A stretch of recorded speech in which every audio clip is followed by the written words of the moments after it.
कई बार इंसान कुछ ऐसा कर बैठता है जिसमें वो सामने वाले का नुकसान करने की बजाय फायदा देके चला जाता है।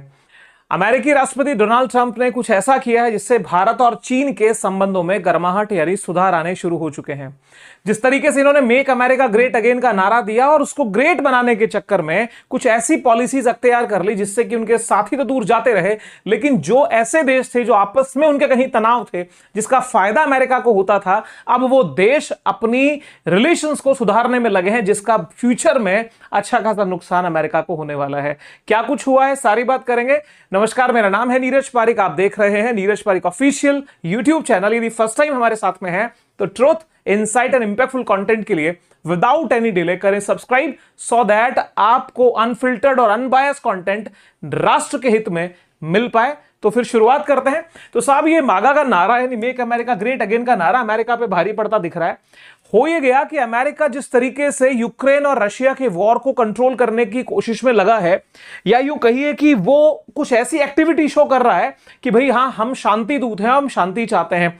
बहुत हद तक ये बड़ा स्पष्ट है कि इस वॉर का जिम्मेदार अमेरिका कहीं ना कहीं है, क्योंकि नाटो के विस्तार की जिद अमेरिका की है और उसका शिकार यूक्रेन बना है। अब क्या होने वाला है वो तो बहुत जल्दी कुछ समय में आपके सामने आ ही जाएगा। लेकिन जिस तरीके से इनके वादे थे 50 दिन, फिर 10 दिन, फिर पहले 24 घंटा, फिर 50 डेज और उसके बाद में 10 दिन, वो सारे बातें फेल होती गई। तो अल्टीमेटली अब इनको लगने लगा कि इसको हम किसके ऊपर इसकी टोपी ओढ़ाएं और क्या एक नया नैरेटिव सेट करें। तो इन्होंने क्या प्लानिंग किया, इन्होंने कहा कि भाई अमेरिका को स्पष्ट हो चुका है कि इंडिया को यदि परेशान किया जाए, इंडिया के ऊपर टैरिफ का प्रेशर डाल दिया जाए तो रशिया कंट्रोल हो जाएगा। यह बात कैसे प्रूव होती है वो भी आपको मालूम चल जाएगी। तो रशिया को कंट्रोल करने के चक्कर में उसके सबसे एक मजबूत देश को, जो उसका सहयोगी देश है, उस पर क्यों ना वार किया जाए। डिबेट एक बड़ी गजब ये भी चली है कि भाई रशिया के साथ में चाइना भी बराबर का व्यापार करता है, इवन भारत से कुछ ज्यादा ही खरीद वो पेट्रोलियम की करता है, तो चाइना पे क्यों नहीं। इसको लेकर के एक अपनी डिबेट है, उसके ऊपर हम भी वीडियो बना चुके हैं, आप हमारे वीडियो सेक्शन में देख सकते हैं।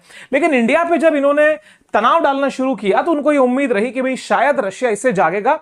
और रिसेंटली आपको पता हो तो डोनाल्ड ट्रंप ये कह भी चुके हैं कि यदि भारत पे तनाव का ये परिणाम है तो ही जाकर के रशिया जो है वो ऑन टेबल आ रहा है और ये पीस टॉक में वो शामिल हो चुका है।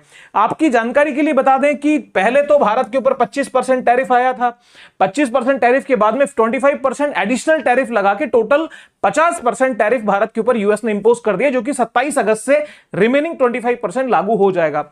जब इनसे सवाल जवाब हुए कि भाई आखिर में ऐसा क्यों किया, तो इन्होंने कहा कि भाई partially because of BRICS and partially trade.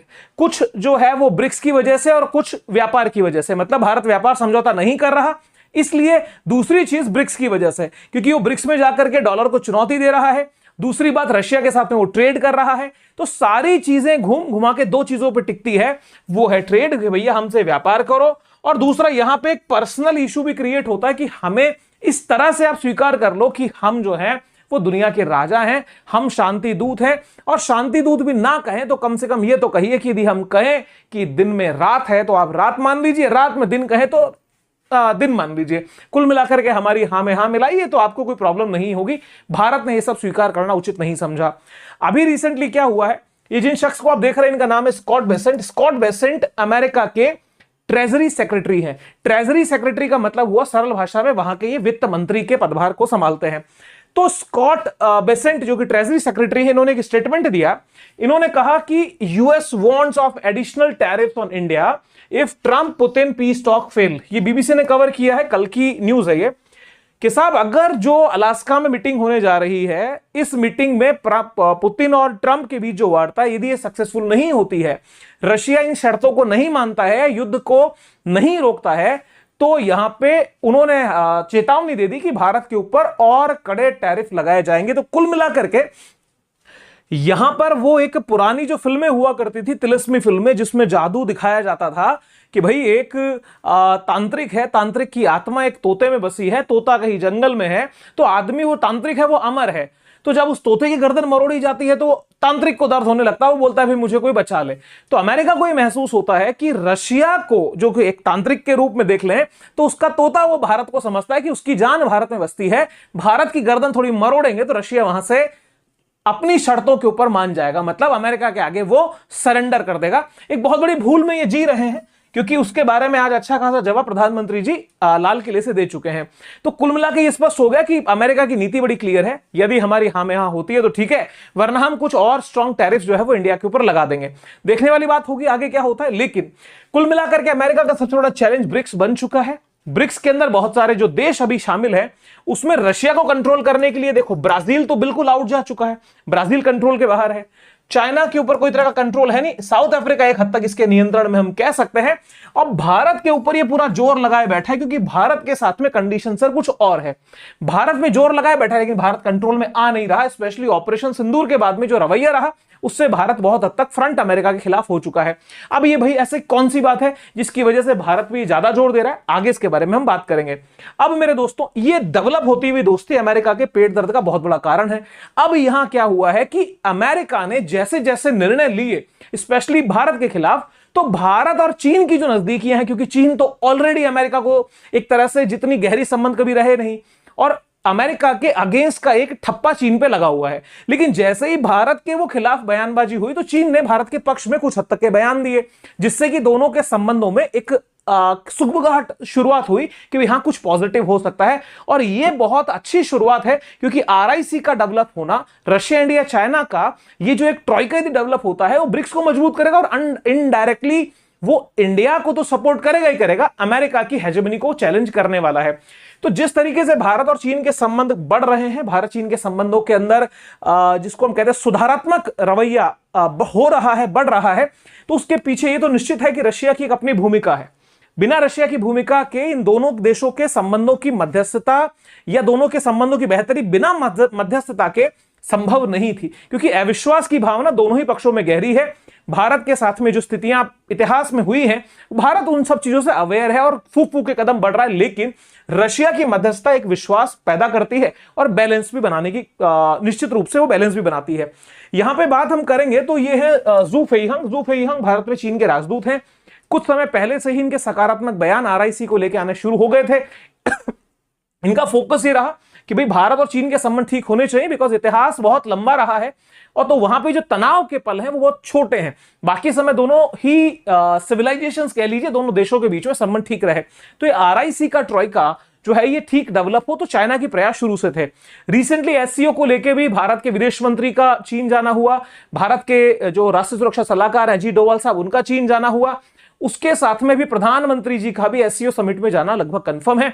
अब यहां पे क्या हुआ कि जैसे मुलाकात हुई, तो उस समय वेंग यी जो कि चाइना के विदेश मंत्री हैं और 18 अगस्त को भारत भी आने वाले हैं, उन्होंने उस समय एक बयान दिया था कि भारत और चीन को एक दूसरे के लिए खतरा नहीं बनना चाहिए। मतलब कहीं ना कहीं सकारात्मक पहल वहां से हो गई थी। दूसरी बात, लद्दाख में line of actual control LAC की स्थितियों को लेकर वार्ता जारी रखने पर भी सहमति जताई थी, क्योंकि गलवान के बाद में वार्ताएं लगभग रुक चुकी थी।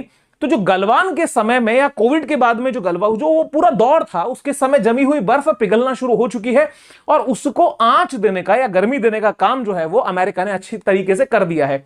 आपकी जानकारी के लिए मुलाकात जो एस जयशंकर साहब की हुई वो काफी सकारात्मक रही। दोनों देशों के संबंधों के अंदर एक ये फील हुआ कि भाई हाँ, दोनों देश साथ बढ़ सकते हैं। आपको एक ऐतिहासिक जो एक तथ्य है इसके ऊपर फोकस करना चाहिए कि 2014 के अंदर जब नरेंद्र मोदी जी की सरकार इस देश में एनडीए की बनी, फुल मेजॉरिटी की गवर्नमेंट आई थी, तो मोदी जी ने सबसे शुरुआती प्रमुख देशों के मेहमानों में जिनको इनवाइट किया था वो शी जिनपिंग थे। और शी जिनपिंग का जिस तरीके से स्वागत हुआ था, उससे ये मैसेज एकदम क्लियर गया था कि भारत की जो वर्तमान सरकार है वो चीन से अच्छे संबंधों में विश्वास रखती है। लेकिन चाइना की तरफ से कुछ ऐसी एक्टिविटीज हुई थी जिससे चीजें ठंडे बस्ते में चली गई थी। उनकी एक्टिविटी ऐसी थी जिसने इस दोस्ती का या इस जेस्चर को उतना वेलकम नहीं किया जितना उनको करना चाहिए था। लेकिन सर, समय के साथ में चीजें बदली। रिसेंटली आपको पता होगा कि चीन ने भारत के एक बहुत बड़ी संख्या में लोगों को यात्रा वीजा वहां पे दिया है, जिसमें तीर्थ यात्री वीजा विशेष रूप से है। तो और वहां पे जो लाइन लिखी गई थी, वहां पे लिखी गई थी कि भारतीय दोस्तों का हमारे यहां स्वागत है। क्योंकि जो शब्दों का सर बहुत बड़ी वैल्यू होती है, इसमें कोई शक नहीं है। एक एक शब्द क्या कोई देश की मीडिया या वहां की ऑफिशियल्स हैं वो बोल रहे हैं, वो मायने रखते हैं। तो यहां पे एक संबंधों की सुगबुगाहट जो है वो शुरू हो चुकी थी। और यहां पे न्यूज ने कवर किया था कि अमेरिकी ट्रेड वॉर के बीच चाइना की नई पहल है। कुल मिलाकर के अमेरिका ने जैसे ही नया रुख अख्तियार किया, चाइना के लिए भी यह भारत से संबंध सुधारने का अवसर था, क्योंकि चीन भी भारत के बिना उसके लिए एशिया की पॉलिटिक्स में या एशिया की राजनीति में लीड करना मुश्किल है। यदि दोनों देशों की सहमति होती है तो दोनों देशों के लिए विन विन सिचुएशन क्रिएट होगी। ठीक है सर। इसके बाद में भारत ने सर देखिए चीनी पर्यटकों को 5 साल बाद फिर वीजा देने की घोषणा करी। 24 जुलाई से आवेदन शुरू हुए। गलवान संघर्ष के बाद यह सेवा भी बंद थी। कुल मिलाकर के लोगों का पर्सन टू पर्सन एक्सचेंज यहां पे होना शुरू होता है, जो कि किसी भी एक रुके हुए दो देशों के संबंधों के बीच एक अच्छी भूमिका यह निभाता है। अब यहां पे क्या हुआ, इन सभी सिचुएशंस के बीच में चाइना ने इसको वेलकम किया। चाइना ने इसको लेकर के अपने जो इंडिया की एम्बेसी है चाइना में, उसके ट्वीट को रीट्वीट करके लिखा कि this is a positive move और हम भी दोनों देशों के बीच में संबंध कैसे बेहतर हो भविष्य में उसके लिए हम प्रयास निश्चित रूप से करेंगे। अब उसकी झलक यहां दिखनी शुरू हो चुकी है। यहां पे झलक किस रूप में दिखी, क्योंकि जो व्यापार का कॉन्सेप्ट है, व्यापार का जो आधार है वो बहुत जरूरी होता है।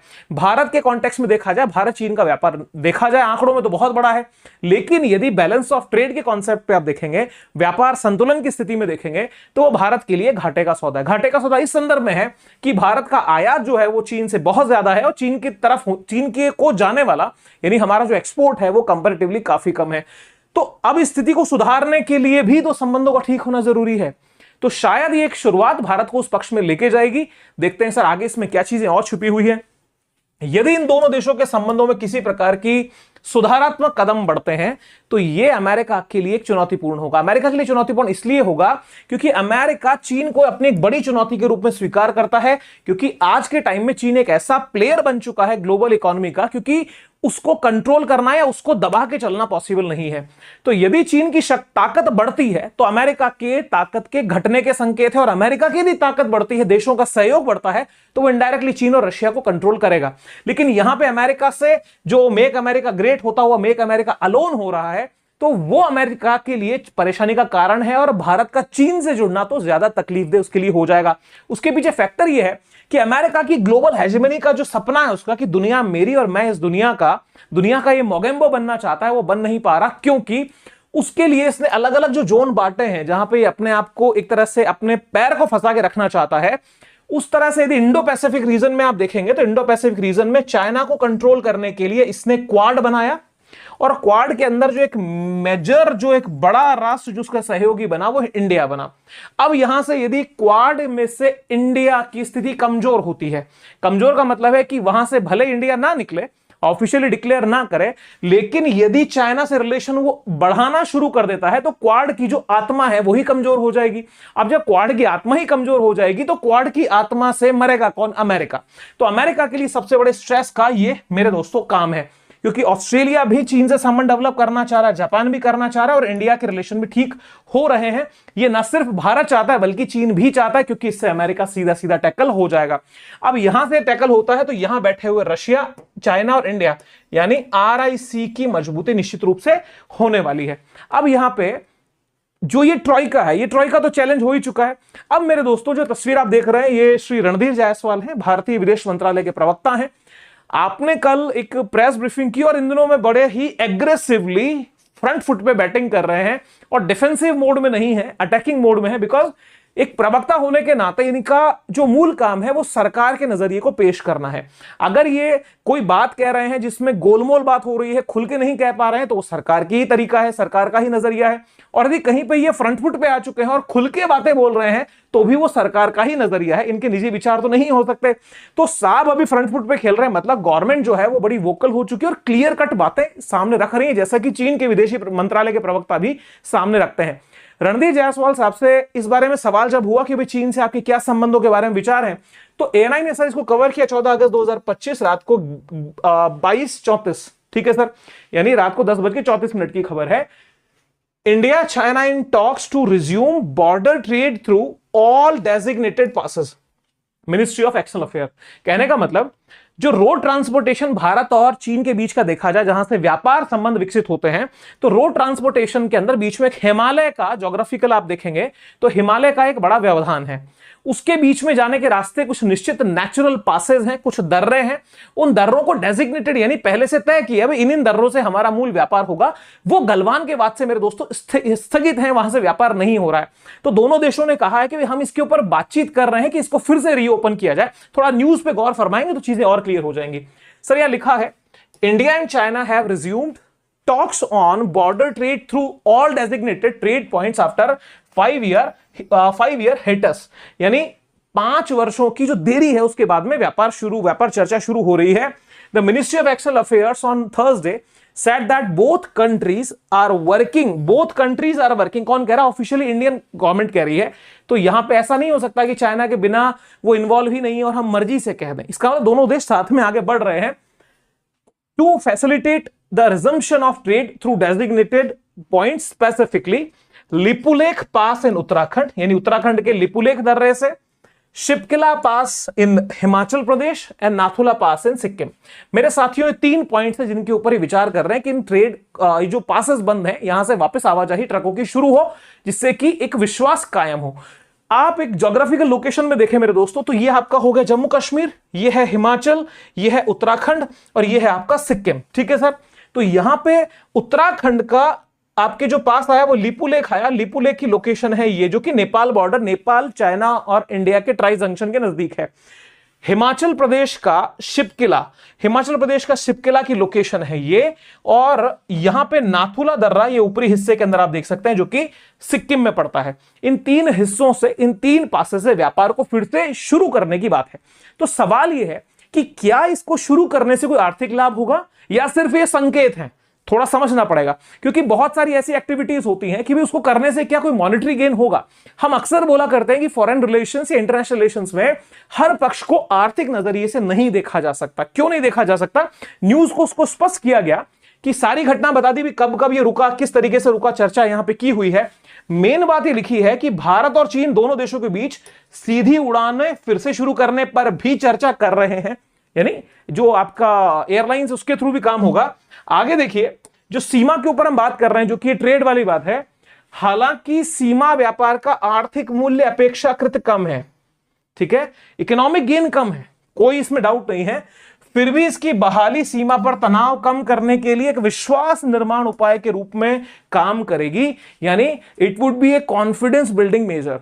मतलब कि दोनों देशों के बीच में, दोनों देशों की जनता के बीच में यह स्पष्ट होगा, बाकी दुनिया को संदेश जाएगा कि हां जी, हमारे बीच में जो एक तनाव की वजह से जो काम रुका था, वो तनाव कम हुआ है, तो काम फिर से चल रहा है। वो संकेत दे देगा कि दोनों देशों के बीच के संबंध सरल हैं, सहज है, जिससे कि एकाएक ये नजरिया ना बन पाए कि भैया दोनों के बीच में बनती नहीं है, तो तीसरे का फायदा इसमें नहीं होगा। तो आर्थिक कीमत तो निश्चित रूप से मिलने वाली ज्यादा नहीं है, लेकिन इसका अलग जो बेनिफिट है वो हो जाएगा। आगे यहां लिखा है कि यह वार्ता ऐसे समय में हो रही है जब भारत और अमेरिका के बीच व्यापार तनाव बढ़ रहा है। स्पष्ट है। तो भारत और चीन के बीच में यदि ये संबंध बढ़ते हैं, भारत का निर्यात अमेरिका की तरफ जाने की बजाय चीन की तरफ यदि जाता है, तो इसका फायदे 2 होंगे। एक तो हमारा जो ट्रेड बैलेंस है वो मैनेज होगा, हमारे एक्सपोर्ट बढ़ेंगे, इसमें कोई शक नहीं है। दूसरी चीज, अमेरिका की जो निर्भरता हम पे बनी थी वो कंट्रोल हो जाएगी। तो चाइना सिर्फ इकलौता मार्केट नहीं हो सकता, हमें मल्टीपल मार्केट्स देखने पड़ेंगे, क्योंकि बहुत ज्यादा विश्वास की गुंजाइश यहां भी अभी उतनी हम नहीं कह सकते जब तक हम एक टाइम टेस्टिंग, कुछ चीजें हमें नजर ना आ जाए। और अमेरिका भारतीय वस्तुओं पर टैरिफ लगा रहा है। चीनी विदेश मंत्री वैंग यी राष्ट्रीय सुरक्षा सलाहकार अजीत डोभाल के साथ सीमा वार्ता करने के लिए 18 अगस्त को भारत आएंगे। मतलब जो हमारे जो लैंड बॉर्डर डिस्प्यूट्स हैं, उनकी भी बात को लेकर के वैंग यी राष्ट्रीय सुरक्षा सलाहकार से बात करेंगे। बहुत पॉजिटिव, एक बहुत बड़ी बात है। तो बीते 5 साल में जब से तनाव हुआ भारत और चीन के बीच में, तो पहली बार भारत के अंदर चाइनीज विदेश मंत्री वैंग यी की यात्रा हो रही है और अजीत डोभाल साहब के साथ में इनकी मीटिंग है। आपने सुना होगा रिसेंटली अजीत डोभाल साहब ने रशियन प्रेसिडेंट व्लादिमीर पुतिन से भी बात की है और उनके आमने सामने बैठ के चर्चाएं हुई है। तो ये बढ़ता हुआ RIC ही है, कुछ और नहीं है। इस वजह से ग्रिंगो थोड़ा सा परेशान है। ग्रिंगो की परेशानी के कारण और भी हैं। ग्रिंगो नहीं चाहता कि भाई चीन से संबंध बढ़े। कारण क्या, आपने सुना हो, ये वीडियो जरूर देखिएगा। इस वीडियो पे अगर आप नजर डालेंगे तो ये जो जिसको हम बोलते हैं सोयाबीन भी एक इशू बन रहा है। सोयाबीन इशू क्यों बन रहा है? क्योंकि चाइना का अप्रॉक्स 70% से ज्यादा जो सोयाबीन है वो इंपोर्ट चाइना करता है ब्राजील से। अब यहां पर अमेरिका चाहता है कि भैया हमारा जो सोयाबीन है परचेस कर लो, हमारा जो सोयाबीन है परचेस करो। उसके लिए बोलता है हमारे किसान ग्रेट फार्मर्स, हम टाइम पे सर्विस दे देंगे, हमारा माल बहुत अच्छा है। क्योंकि अमेरिका को चाइना के साथ में बैलेंस ऑफ ट्रेड मेंटेन करना है। कारण यह है कि चाइना का भी अमेरिका को एक्सपोर्ट ज्यादा और इंपोर्ट कम है, तो अपने बैलेंस को करने के लिए अमेरिका पीछे पड़ा हो, उसके लिए वो चाहता है ब्राजील का पत्ता कट दिया जाए, क्योंकि ब्राजील से वैसे तनाव चल रहा है। लेकिन यहां पर चाइना एकदम स्पष्ट है कि भैया हम ब्राजील से ले रहे थे, ब्राजील से लेंगे, ज्यादा उलझने वाली बात यहां नहीं है। ये जो इन्होंने ट्वीट किया था उसको मैं पढ़ रहा हूं, ट्वीट मतलब जो इनकी सोशल ट्रुथ के ऊपर ये अपना पोस्ट डालते हैं। China worried about its shortage of soybeans. Our great farmers produces most robust soybean. I hope China will quickly. अब देखो सोयाबीन ऑर्डर दे देगा और हमें 4x करेगा। This is also way of substantially reducing China's trade deficit with USA. Rapid service will be provided. है ना, वो ये तो जोंगो वाली बात होगी, डोमिनोस डिलीवरी इतनी देर में डिलीवरी देंगे सर, तो है ना फास्ट सर्विस लाइक ऐसा कुछ। तो कुल मिलाकर के ये नहीं चाहता कि कैसे भी करके ये जो देश हैं, चाहे रशिया इंडिया हो, रशिया चाइना हो, रशिया ब्राजील हो, ब्राजील चाइना हो, ब्राजील इंडिया हो, ये आपस में मिले। तो यहां पे लुला डी सिल्वा ने तो अपने रंग दिखा दिए हैं। लुला डी सिल्वा बड़े स्पष्ट हैं, क्लियर कट बात की है।